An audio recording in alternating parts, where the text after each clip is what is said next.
ये कहानी है वेद बंसल की। दिखने में जितने कूल, लुक वैसा ही है, बिहेवियर भी। पेशे से एक बिजनेसमैन है और इनका होटल का भी बिजनेस है। इनके होटल अलग अलग शहरों में भी है। इनके बारे में और हम आगे कहानी में जानेंगे। वेद बंसल एक जाना माना शख्स। रात के तकरीबन 9 बजे के आसपास का समय हुआ था। रोड पर इस वक्त कोई ज्यादा लोग नहीं थे और रोड पर गाड़ियों का खासा शोर भी नहीं था। हालांकि ये समय कोई ज्यादा नहीं हुआ था, पर बारिश की वजह से रोड थोड़ा खाली सा ही था। वेद की कार भी रोड पर रेड सिग्नल पर रुकी थी और वेद अपने कार के अंदर बैठकर लगातार अपनी उंगलियों को अपने पैरों पर रखे लैपटॉप पर पूरी स्पीड से चला रहा था। अपनी कार को रुके देख वेद अपने लो वॉइस में अपने ड्राइवर से पूछता है, और कितना वक्त? जिस पर ड्राइवर कहता है, बारिश की वजह से सर शायद टाइम लगे। इतना कहते हुए वे चुप हो गया और वेद ने ज्यादा ना कुछ कहते हुए बस हाँ में जवाब दिया और अपने काम पर फोकस करने लगा। करीब आधे घंटे बाद सब खत्म हुआ और वेद की कार एक बार फिर से अपनी रफ्तार पकड़ ली। अभी कुछ ही देर हुआ था कि तब तक वेद का काम भी खत्म हुआ और वे अपना लैपटॉप बंद करता है और कार की खिड़की की तरफ उसका ध्यान जाता है। कुछ ही दूरी पर उसे एक लड़की नजर आती है जो उस तेज बारिश में अपने साथ एक छाता लिए चल रही थी, पर उसके पास छाता होने के बावजूद भी वे भीग रही थी। ब्लैक टॉप पर रेड कलर का लॉन्ग स्कर्ट पहने, खुले बाल और अपने हाथ में छाता लिए छाते को बेतरतीब ढंग से लेकर बारिश में रोड साइड चलते हुए वेद उस लड़की को देखकर अपने मन में कहता है, अजीब पागल लड़की है। छाता साथ लेकर बारिश में भीगते हुए चल रही है, पर ये नहीं कि छाते को सही से लेकर चले ताकि कम से कम बारिश से तो बच जाए। किसी ने सही ही कहा है, लड़कियों के पास दिमाग नहीं होता और जिनके पास होता है वे ये नहीं समझती है कि उस दिमाग का सही इस्तेमाल कब, कहाँ और कैसे किया जाता है। उसके बाद वेद की कार भी आगे निकल गई और वे छाते को साथ रखने के बाद भी बारिश में भीगने वाली वे लड़की कहीं बहुत पीछे छूट गई। कुछ देर बाद ही वे लड़की एक घर के अंदर जाती है। वे घर कोई बहुत बड़ा तो नहीं था, पर रहने लायक था। वे लड़की वहां से सीधा वॉशरूम के अंदर जाने लगती है और तभी अपने सर पर एक थप्पड़ मारते हुए कहती है, तू सच में पागल है आसी। मतलब ऐसा कौन करता है भला? हाथ में छाता होने के बावजूद भी तू भीग कर आई और अब अपने कपड़े लिए बगैर ही वॉशरूम के अंदर जा रही है। क्या यहाँ कोई और भी है जो तुझे कपड़े पकड़ाएगा? और जल्दी से, अगर तूने अपने ये गीले कपड़े नहीं बदले तो कल तक तेरी तबीयत खराब होना पक्का है। और भूल मत कि कल तेरी शादी है। जैसे जैसे शादी करने के लिए ही तो तू पंजाब से मुंबई आई है और अपनी ही शादी में कोई दुल्हन अपनी नाक पोंछते हुए अच्छी लगेगी क्या? कितनी बुरी फोटोज आएगी तब तेरी। सोच आसी, सोच। शादी एक ही बार होती है और शादी की फोटोज भी। ये कहते हुए वे लड़की जिसने खुद का नाम अभी आसी बताया था, वे वहीं साइड में रखे बैग के पास जाकर उसको खोलती है और उसमें से अपने पहनने के लिए एक सूट निकालती है और वे इस बार अपना सूट लिए झट से वॉशरूम के अंदर चली जाती है, क्योंकि उसे अब सर्दी सी महसूस होने लगी थी। करीब 10 मिनट बाद वॉशरूम का गेट खुलता है और आसी वहां से बाहर आती है और आते ही वहीं लगे बेड से टिक कर नीचे जमीन पर बैठ जाती है और अपने बैग से अपना फोन निकालकर उसमें कुछ देखने को होती है। पर फोन हाथ में लेते वक्त जो उसके होठों पर मुस्कान थी, वे अपना फोन देखने के बाद कहीं गैप सी हो गई थी। ऐसा लग रहा था कि जिस उम्मीद से उसने अपना फोन अपने हाथ में लिया था, अभी ऐसा कुछ हुआ ही नहीं था उसके साथ। और ये देख आसी की नजरें बराबर से अपने फोन पर ही बनी हुई थी। आसी कुछ देर तक तो अपने फोन को घूर कर देखती है और फिर फोन को देखते हुए ही कहती है, देख रहे हैं ना आप बाबा जी, मैं इतनी दूर से यहाँ तक आ गई, अपना शहर, अपने लोग, सब कुछ छोड़कर इन जनाब के लिए, और इनके पास इतना भी टाइम नहीं कि मैंने एक मैसेज ही छोड़ देते कि आसी मेरी जान, मैं बिजी हूँ अभी और आज भर की ही तो बात है। कल से तो मुझ पर तुम्हारा ही हक होने वाला है। तुम लीगली मेरी बीबी बनने वाली हो, इसलिए कल का काम भी आज ही निपटा रहा हूँ। तुम ना नाराज मत होना और ना ही परेशान होना मेरी जान आसी। कल तुम और मैं मिलकर हम हो जाने हैं, तो आज भर के लिए अपने जैनू माफ कर देना। ऐसा कुछ लिखता ये जय तो मुझे भी अच्छा लगता, पर इतना लिखना तो दूर की बात, इस लड़के ने थोड़ा सा भी कुछ नहीं लिखा। कल एक बारी शादी हो जाने दो, फिर बताती हूँ मैं तुम्हें कि ये आशी क्या चीज़ है। और तो और जब एक लड़की गर्लफ्रेंड से बीबी बनती है तो क्या होता है। ये बोल पहले तो आशी मुंह बनाती है, पर कल उसकी शादी है जय के साथ, ये सोच भरी उसको अंदर से गुदगुदा देता है, जिससे उसके चेहरे पर शर्म की एक लालिमा बिखर गई और वे अपने कल का क्या होगा इस सोच की दुनिया में चली गई। अगले दिन मुंबई कोर्ट के बाहर एक कार आकर रुकती है। तभी कार के पीछे का डोर ओपन होता है और उसमें से एक बहुत ही डैशिंग पर्सनालिटी का लड़का बाहर आता है। कोर्ट के रजिस्ट्रार ऑफिस के बाहर एक कार आकर रुकती है, जो देखकर कोई भी बता सकता था कि उस कार की कीमत उनकी सोच से कहीं ऊपर है। वहीं उस कार से एक हैंडसम सा लड़का बाहर आता है। उसका लुक, उसकी पर्सनालिटी से उसके अमीर होने का अंदाजा लगाया जा सकता था।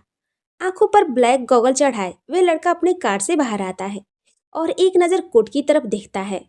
इस वक्त उसके चेहरे पर कोई भी भाव नहीं थे और आंखों पर गगल होने की वजह से उसकी आंखों में क्या था वे कोई भी नहीं समझ सकता था।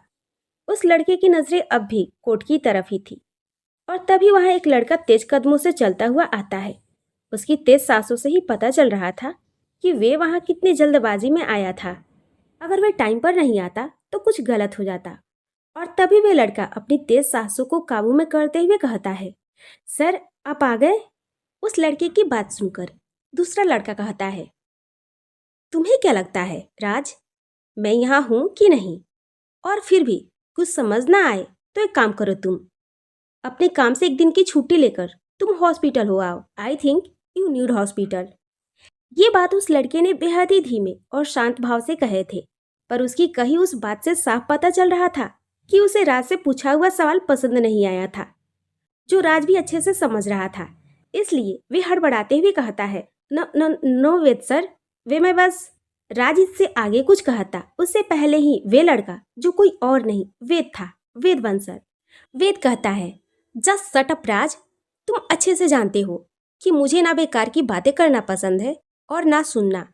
उसके बाद भी तुम बिना मतलब की बातें कर रहे हो। पॉइंट की बात करो। तुम जानते हो कि मेरे यहाँ आने के पीछे की वजह। तो बताओ, सारी तैयारी हो चुकी है क्या? मेरे पास बेकार का वक्त बर्बाद करने के लिए वक्त नहीं है। राज, जो वेद की बातें सुन और समझ दोनों रहा था, आखिर वे तब से वेद के साथ काम कर रहा था जब से वेद ने इस होटल के बिजनेस में अपने कदम रखे थे, और आज भी तब से ही वेद से जुड़ा था, उसका असिस्टेंट बनकर, जो वेद का काम संभालता था और वेद को इतने अच्छे से समझता था कि वेद कुछ ना भी कहे तो उसकी आंखों के इशारे को भी समझता था। राज वेद की बात सुनकर कहता है, जी सर, यहाँ सब ओके है और वकील ने भी जज साहब से बात कर लिया है, तो ज़्यादा वक्त भी नहीं लगेगा। पर सर, आप तो आ गए पर मिस सना तो अब तक आई ही नहीं। वैसे मैंने उनको कॉल भी किया था पर कोई फ़ायदा नहीं, क्योंकि उन्होंने मेरा कॉल पिक नहीं किया, जिस वजह से मिस सना से कोई बात ही नहीं हो पाई। राजवीर थोड़ा हिचकिचाते हुए वेद से पूछता है, क्या आपकी कोई बात हुई उनसे? राज की बात सुनकर वेद इस बार भी उसी तरह शांति से जवाब देता है, क्या सच में तुम ये जानना चाहते हो कि मेरी किसी से बात हुई भी या नहीं? और हुई होती तो मैं यहाँ खड़े होकर तुम्हारे सवाल पूछने का इंतजार कर रहा होता, और मुझसे बेतुके सवाल करने से अच्छा है कि तुम उसे ढूंढ कर लाओ। वे जहाँ भी है पता करो, और उसे पता होना चाहिए कि वेद बंसल का एक एक मिनट कीमती है, और ये शादी कोई जबरदस्ती नहीं हो रही और ना इसमें मेरी मर्जी है। इस शादी के पीछे की वजह वे अच्छे से जानती है और वे खुद आगे आई थी इस शादी के लिए। तो अब इस लापरवाही का मतलब क्या है राज? मैंने तुमसे कल भी कहा था राज, ये एक बार उसे सही से पूछ लो कि क्या सच में वे ऐसा चाहती है, क्योंकि मैं किसी से जबरदस्ती नहीं करना चाहता। और अब ये सब टाइम पर नहीं पहुंचना, इसका क्या मतलब है? इंसान को वक्त की कद्र होनी चाहिए। जिस इंसान को वक्त की कद्र ही नहीं, वे क्या किसी और की कद्र कर सकती है? वेद के शब्दों में नाराजगी नजर आ रही थी, जो सना के लिए थी।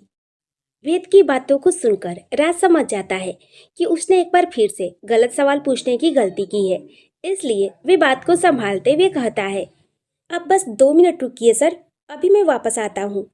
ये बोलकर राज वहां से अपने फोन से किसी को फोन लगाते हुए साइड में हो गया, और इधर वेद की नजरें एक बार फिर से कोर्ट के मैरिज रजिस्ट्रार के ऑफिस पर थी। इधर वेद से कुछ ही दूरी पर एक लड़की बैठी थी। वहां धूप थी इस वक्त, जिस वजह से उस लड़की ने अपने चेहरे के एक हिस्से को ढक रखा था ताकि धूप उसे परेशान न कर सके। उस लड़की ने भी इस वक्त एक सिंपल सा लहंगा पहना हुआ था, जिस पर उसके लहंगे के ऊपर का ब्लाउज स्लीवलेस था और एक साइड से अपने दुपट्टे को डाला था। बालों का जूड़ा जिसमें कुछ फ्लावर्स लगे थे और उसने अपने बालों को सेट किया था। हाथों में चूड़ियों का शोर और कानों में बड़े बड़े इयररिंग्स। बस इतने में उसने खुद को पूरा किया था और उसके इस श्रृंगार से साफ पता चल रहा था कि वे लड़की खुद भी शादी के मकसद से ही यहाँ पर आई थी। उस लड़की की नजरें बार बार अपने फोन पर जा रही थी, जैसे किसी इंसान या किसी के फोन का इंतजार था उसे। वे वेद से कुछ ही दूरी पर बैठी थी, जिस वजह से उसने वेद और राज के बीच हुई बात सुन ली थी। पर फिर भी वे अपना ध्यान उस तरफ से हटा अपने हाथों में पहनी भरी भरी चूड़ियों के साथ खेलने लगी और अपने आगे की जिंदगी के बारे में सोचते हुए उसके चेहरे पर शर्म सी आ गई थी, जिसे देखकर कोई भी बता सकता था कि वे सोचते सोचते कितनी आगे निकल गई है। इधर वेद को इंतजार करते हुए 10 मिनट का समय हो चुका था। अब उसके शांत चेहरे पर गुस्से की झलक नजर आने लगी थी। वेद अपने आंखों पर पहने गगल पर हाथ रख उसे ठीक करता है। अब वह गगल ठीक कर रहा था या अपने गुस्से को कम करने की कोशिश, ये तो बस वही जानता था। दो लोग करीब थे एक दूसरे के, पर फिर भी थे जुदा जुदा से। क्या थी उनकी जिंदगी और क्यों थे दोनों कुछ खफा खफा से। यहाँ आसी अपने ही आगे आने वाले जीवन के सुनहरे सपनों में कहीं खोई हुई थी। और एक और वैदिक था, जिसको नॉर्मली तौर पर गुस्सा तो बहुत ही कम आता था, पर अभी गुस्सा था जो सना पर था। उसको खास तौर पर तब गुस्सा आता था जब कोई बात हो गई हो या कोई उसे झूठ कहे। और यहाँ तो वे आज अपना एक खास कार्यक्रम छोड़कर आया था, जो काफी महत्वपूर्ण बैठक थी उसके नए प्रोजेक्ट को लेकर। वेद अपने असिस्टेंट राज से कहता है, क्या हुआ राज, क्या अभी भी उसने फोन नहीं उठाया? अगर ऐसा है तो मैं अब और ज्यादा उसका इंतजार करते हुए अपना कीमती वक्त बर्बाद नहीं कर सकता, किसी भी ऐसे इंसान के लिए जिसके लिए वक्त की कोई रिस्पेक्ट ही नहीं है। तुम अच्छे से जानते हो राज कि आज शाम को मेरी कोलकाता प्रोजेक्ट को लेकर बोर्ड टीम के साथ कितनी महत्वपूर्ण मीटिंग है और मुझे लापरवाह इंसान और लापरवाही पसंद नहीं। वेद ये सब राज से बोलता है, तुम अब उसे मना कर देना यहाँ आने से। और फिर वेद ने कहा कि अगर वह ऐसा नहीं कर पाएगा तो रहने दे। वे लोग वहां से चले जाते हैं। जब वे यहाँ आएगी और वे उसे नहीं दिखेगा तो वे खुद यहाँ से वापस चली जाएगी। वेद अपनी बात बोलकर अपने दोनों हाथ को पॉकेट में रखकर आगे बढ़ गया और आज तो वेद की बात सुनकर अपनी आंखों को बड़ा करके देखने लगा, क्योंकि वे जानता था कि ये शादी बेशक वेद की मंजूरी से नहीं हो रही है, पर जरूरी थी। इधर दूसरी तरफ वे लड़की जो दुल्हन की तरह तैयार थी, वे वेद और उसके असिस्टेंट की सारी बातें सुन रही थी और सोच रही थी, अजीब शादी है ये भी, जहाँ दुल्हा तो है पर दुल्हन नहीं, और एक यहाँ मैं हूँ जहाँ दुल्हन तैयार होकर अपने दूल्हे का इंतजार कर रही है और यहाँ इस दुल्हन के दूल्हे का कोई आता पाता ही नहीं। हद है यार। और ये बोल वे लड़की खुद से बात कर अजीब सा मुंह बना ली। इधर वेद जो अपनी बात राज से बोलकर आगे बढ़ चुका था, उसके कदम रुक गए किसी की बड़बड़ाहट सुनकर। उसने देखा कि वहीं चेयर पर एक लड़की दुल्हन की तरह तैयार होकर बैठी थी। उसका चेहरा दूसरी तरफ होने के कारण वेद उस लड़की का चेहरा नहीं देख पाया, पर उस लड़की का बोलना वे जरूर सुन लेता है। वे कुछ कदम आगे बढ़ जाता है। इधर वे लड़की खुद में ही बड़बड़ा रही थी कि तभी उसके सामने आकर कोई खड़ा होता है और किसी की प्रेजेंस खुद के पास महसूस कर जब वे लड़की अपनी नजरों को ऊपर घुमाती है तो उसके सामने इस वक्त कोई और नहीं, वही लड़का था जिसके साथ उस लड़की की शादी होने वाली थी। अपने सामने अपने होने वाले पति को देख वे लड़की खुशी से उछलते हुए कहती है, तुम आ गए, कितना इंतजार किया मैंने, जानते भी हो। और ये क्या, तुम नॉर्मल कपड़ों में ही क्यों हो आज के दिन? हाँ। वे लड़का उस लड़की के चेहरे पर आई खुशी को देख रहा था और वे जैसे ही कुछ बोलने को हुआ कि वे लड़की एक बार फिर से कहती है, तुमने सुना नहीं कि मैंने क्या कहा? मैंने कहा आज हमारी शादी है, तो हमारी शादी के दिन तुम इन कपड़ों में क्यों हो? मैंने बताया था ना तुमको कि अपनी शादी के दिन हम मैचिंग कपड़े पहनेंगे। हाँ जानती हूँ हमारी शादी में हमारे अपने नहीं है, पर ये भी तो सोचो ना कि अगर वे मानते तो क्या हम दोनों आज यहाँ पर होते? नहीं ना। शादी चाहे जैसे भी हो रही है पर हो तो रही है ना, और इस शादी से हमारी खूबसूरत यादें जुड़ने वाली है। तो तुम ऐसे कैसे ये सब? वहीं वे लड़की नॉन स्टॉप बोले जा रही थी, जिस वजह से उस लड़के को कुछ कहने का मौका नहीं मिल रहा था। अब उस लड़के को भी गुस्सा आने लगता है, क्योंकि उसके सामने खड़ी लड़की उसको कुछ बोलने का मौका ही नहीं दे रही थी। जिस पर परेशान होकर वे लड़का अपनी थोड़ी तेज आवाज में उस लड़की के कंधों पर अपने दोनों हाथों की पकड़ बनाते हुए बोलता है, आशी, क्या कुछ वक्त के लिए तुम चुप नहीं रह सकती? क्या जरूरी है इतना बोलना कि ये तक जानने की कोशिश मत करो कि सामने वाला क्या बोलना चाहता है? तुम कब अपनी हरकत सुधारोगी आशी? हम बोले, कहने को तो तुम शादी के लिए आई हो, पर अभी भी तुम्हारी हरकत तो बच्चे जैसी है। वही वेद जब आगे बढ़कर एक नज़र पीछे पलटकर देखता है तो उसकी नज़रें अब जाकर आसी पर गई थी। बेशक से वेद थोड़ा दूर था, पर वेद की नज़रें बहुत ही तेज थी। वेद की नज़रें आसी पर से होते हुए उस लड़के पर गई जो आसी से कुछ कह रहा था, और उसकी पकड़ आसी के कंधों पर थी। और आसी को उस लड़के को कुछ भी न कहते देख वेद तो इतना समझ गया था कि हो ना हो ये लड़की उस लड़के को जानती है, और शायद ये वही लड़का होगा जिसे ये लड़की शादी करने वाली है। चलो अच्छा है, किसी की तो शादी हो रही है। और ये सब खुद में बोल आगे बढ़ते हुए वेद किसी को फोन लगाता है और बात करते हुए आगे बढ़ जाता है। इधर आसी जो इतनी देर से शांत थी, अब उस लड़के की तेज पकड़ से आसी के कंधों में दर्द सा महसूस होता है, जिस वजह से वे अपने कंधों पर से उस लड़के की मजबूत पकड़ से खुद को छुड़ाते हुए कहती है, ये क्या तरीका है हाँ, अपनी होने वाली बीवी से बात करने का? देखो, आज तुम मुझसे ऐसे बात कर रहे हो। भूलो मत कि आज हमारी शादी है, उसके बाद मैं लीगली तुम्हारी वाइफ बन जाऊंगी और फिर गिन गिन कर अपने दर्द का बदला लूंगी तुमसे। तुम्हें पता होना चाहिए कि वाइफ लोग जितनी शांत होती हैं, वक्त आने पर खूंखार भी बन जाती है। समझे मेरे वुड बी हस्बैंड? अपनी बात बोलकर आसी खिलखिलाकर हंस देती है, जिससे उसके सामने खड़ा लड़का अपने दांत पीसते हुए बोलता है, बस करो अपनी फालतू की ये बात पर हंसना, समझी तुम कभी समझती नहीं आशी, और ना ही समझ सकती हो। कभी तो लाइफ में सीरियस होना सीखो।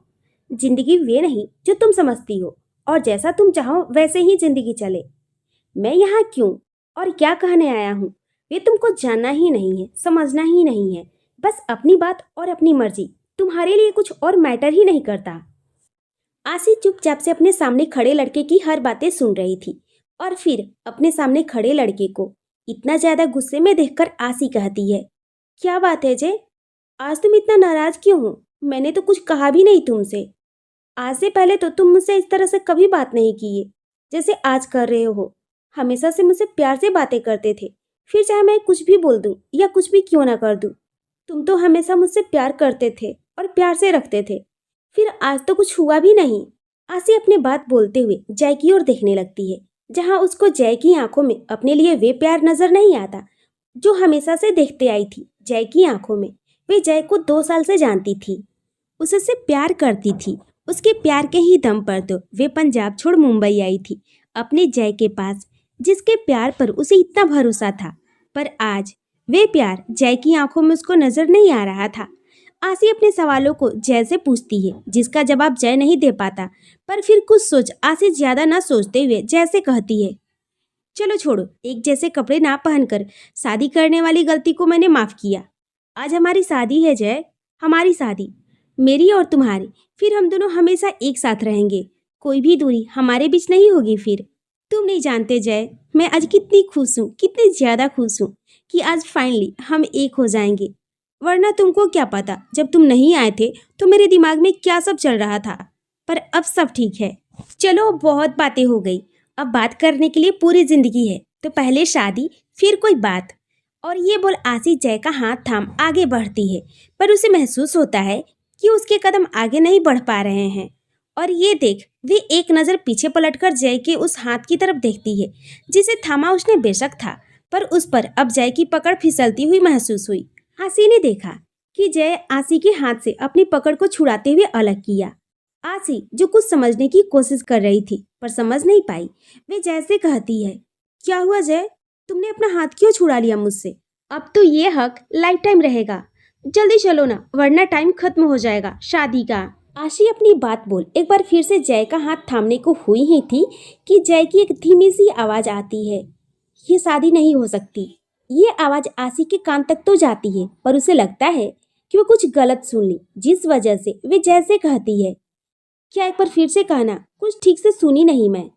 आशी की बात पर जय एक बार फिर से हिम्मत करते हुए कहता है, मैंने तुमसे ये कहा आशी कि मैं तुमसे शादी नहीं कर सकता। इस बार जय की आवाज पिछली बार की तरह धीमी नहीं थी, पर फिर भी आशी को लगा कि शायद इस बार भी उसने कुछ गलत सुन लिया और वे अपने आप से ही कहती है, कि मेरे कान में क्या हो गया, मुझे कम सुनाई दे रहा है। जो मुझे ऐसा लग रहा है कि जय कह रहा है कि उसको ये शादी नहीं करनी। क्या आज मैं इस तरह से नहाई कि मेरे कान के अंदर पानी चला गया? हद करती है तू भी आसी। कब बड़ी होगी? कब तक बच्चों की तरह करेगी? अभी अगर जय को बताया कि मेरे कान में पानी चला गया और मुझे उसकी बातों की जगह ये सुनाई दिया कि वह शादी नहीं करना चाहता, ऐसा सुना मैंने, तो क्या सोचेगा मेरे बारे में? आसी खुद में ही बातें सोच रही थी और इधर जय को लगा जैसे उसकी बातों से आसी को धक्का लगा है, जिससे वे अपने होश में नहीं। ये सोच जय कुछ कहने को होता है कि आसी कहती है, सॉरी जय, ऐसा जल्दबाजी में नहाने की वजह से मेरे कानों में पानी चला गया है, इसलिए कुछ सुनी नहीं ठीक से। तो अब बोलो तुम। ये बोल आसी अपने कान से पानी निकालने के लिए अपने हाथ से अपने कान को सहलाने लगती है। और इधर अपनी इतनी बड़ी बात पर भी आसी का इतना हल्का रिएक्शन देख जय को गुस्सा आने लगता है, जिस वजह से वे थोड़ा तेज आवाज में कहता है, आशी, तुमने गलत नहीं सुना है, मैं तुमसे शादी नहीं कर सकता। सुना तुमने? मैं नहीं कर सकता तुमसे शादी। इसलिए जैसे आई थी वैसे ही चली जाओ यहाँ से वापस अपने शहर, क्योंकि ये शहर और यहाँ के लोग अनजान है तुम्हारे लिए। पर जाओ, तुम वापस चली जाओ जहाँ से तुम आई हो। आसी, जो इतनी देर से जय की बातें सुन रही थी, वे जय की बातें सुनकर हैरान थी और उसकी आंखें भी अब तक नम हो चुकी थी और वे अपने भर आई हुई गले से जय के पास जाकर उसके हाथों को थामने की कोशिश करती है, पर उससे पहले ही जय आसी से 2 कदम पीछे हो जाता है। तो ये देख आसी कहती है, जो जय हमेशा मेरे करीब आने के बहाने ढूंढता था, जो 2 साल से मुझसे प्यार करता था, जिसने 1 साल मुझे अपने प्यार का एहसास कराने में लगा दिए, जिसने मुझे प्यार और शादी के सपने दिखाए, जिसके सहारे, जिसके सपनों की उम्मीदें लिए मैं अपने शहर अपनों से दूर आ गई, बस तुम्हारी उम्मीद में। और तुम आज कह रहे हो कि मुझसे तुम शादी नहीं कर सकते। क्यों जय, क्यों? बोलो ना, क्यों नहीं हो सकती ये शादी? क्या मैं सुंदर नहीं या पढ़ी लिखी नहीं? हाँ, मैं थोड़ी सी झल्ली हूँ, पर तुम्हें भी तो इसी झली आसी से प्यार हुआ था ना, तो तब कोई प्रॉब्लम नहीं थी, तो अब क्या हो गया? बोलो ना जय। तुमने कहा मैं वापस चली जाऊं, पर अब कैसे जाऊं वापस? बोलो, किस मुंह से जाऊं अपने शहर अपनों के बीच? तुम्हारी वजह से तो मैंने शहर छोड़ा। और तुम? आसी इससे ज्यादा कहती उससे पहले जय गुस्से से कहता है, मैंने कभी नहीं कहा था कि तुम अपना घर छोड़कर यहाँ आओ। तो मेरा नाम मत ही लो आसी। तुम हमेशा से वही करती हो जो तुम करना चाहती हो, किसी से पूछकर या उसकी मर्जी से नहीं, इसलिए इसमें गलती तुम्हारी है, मेरी नहीं। जय ने ये बात काफी जोर से कही थी, जो वहाँ आसपास के लोगों को भी सुनाई दी, और आसी तो आंखों में आंसू लिए बस एकटक जय की तरफ ही देख रही थी।